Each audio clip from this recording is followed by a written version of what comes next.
મેં સાંભળ્યું છે આપણે માર્કેટમાં ઇન્સ્યુલન્સ, એ પ્રક્રિયા સમજાવો.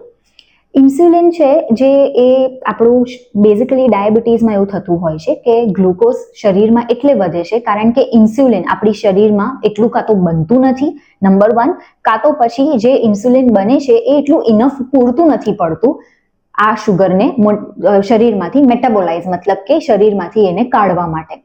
સો આપણે ઇન્સ્યુલિન એવા દર્દીઓને આપીએ છીએ જેમનું શુગર પરસિસ્ટન્ટલી 250-300ની ઉપર જ રહેતું હોય, કંટ્રોલમાં જ ના રહેતું હોય, કાં તો પછી એમને દવાઓ પચતી ના હોય કે દવાઓના સાઇડ ઇફેક્ટ્સ એમને નડતા હોય, કાં તો પછી એવા સિવિયર કિડની કે લિવરના પેશન્ટ હોય જેમનામાં આપણે ગોળીઓનો ઉપયોગ ના કરી શકીએ.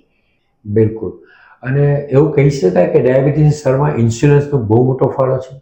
યસ, એવી અહીંયા મિથ છે, એ માન્યતા છે કે ઇન્સ્યુલિન એટલે ખરાબ, ઇન્સ્યુલિન એટલે તમે જીવનભર ઇન્સ્યુલિનથી બંધાઈ જશો.